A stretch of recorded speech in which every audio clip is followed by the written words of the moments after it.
Assalamualaikum warahmatullahi wabarakatuh. Baik anak-anak, selamat pagi, selamat bertemu kembali bersama Ibu Lili. Hari ini kita akan belajar tentang penyajian data. Nah, apa itu penyajian data? Tentu kita harus tahu apa itu data. Ya.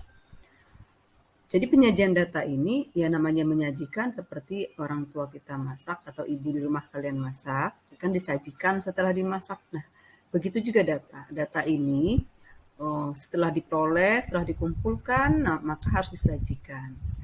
Lalu bagaimana cara menyajikannya? Maka kita harus tahu dulu apa itu data. Data itu adalah fakta atau angka atau keterangan. Bisa juga disebut informasi. Jadi data itu keterangan atau informasi yang dikumpulkan dari suatu peristiwa atau kejadian atau dari objek narasumber maksudnya ya, yang akan disajikan, ditafsirkan, lalu dianalisis. Itulah datanya. Nah, data ini ada datum, ada istilah datum. Nah, yang di apa itu datum, apa itu data? Data itu dia kumpulan dari datum, jamak. Jadi ada banyak. Jadi datum, sedangkan itu data tunggal. Jadi sebenarnya data itu kumpulan datum, dan datum itu adalah informasi yang didapat tadi. Jadi informasi keterangan atau berupa angka, berupa kata-kata, berupa fakta. Nah, itu adalah datum.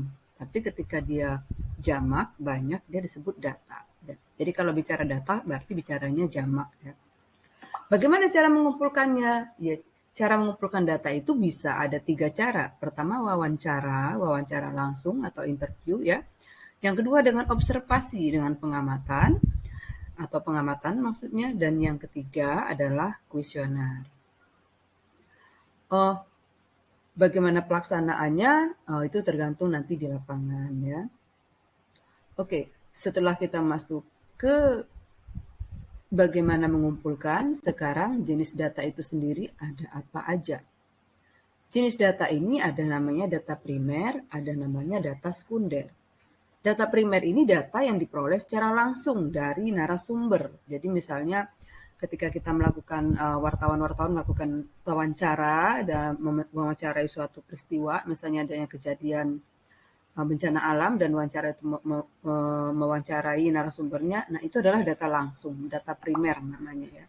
Atau bisa juga saat kita melakukan pengukuran tinggi badan siswa di kelas. Nah, data yang kita kumpulkan dari tinggi badan siswa itu data langsung.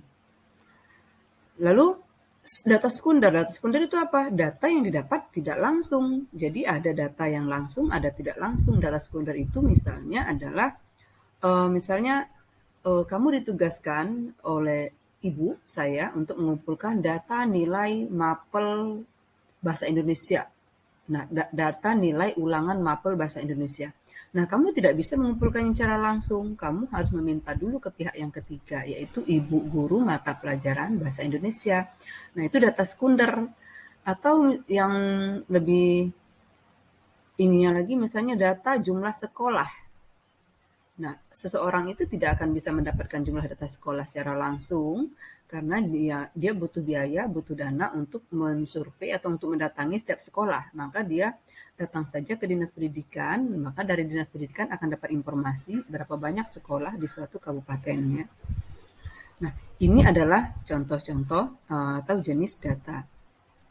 Lalu bagaimana cara menyajikannya setelah kita tahu apa itu data? Lalu bagaimana mengumpulkan dan bagaimana jenis-jenisnya apa saja. Sekarang kita akan menyajikannya. Pada dasarnya dalam penyajian data itu ada 4.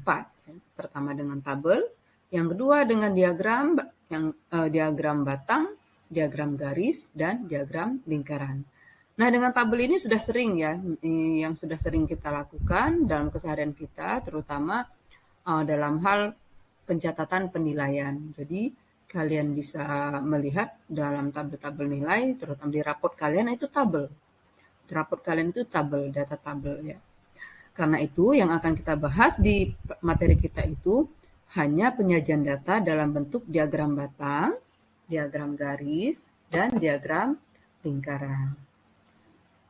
Hari ini cukup sampai di sini dulu anak-anak. Kita akan berjumpa lagi di pertemuan berikutnya. Bagaimana cara membuat diagram batang, bagaimana cara membuat menyajikan data dalam diagram garis, dan bagaimana cara menyajikan data ke dalam diagram lingkaran. Sampai di sini dulu pertemuan kita hari ini. Tidak ada tugas untuk hari ini. Tolong siapkan di pertemuan berikutnya bahwa kita akan melakukan pengukuran tinggi badan. Ibu minta ada yang membawa meteran. Ya. Demikian dulu hari ini. Wassalamualaikum warahmatullahi wabarakatuh.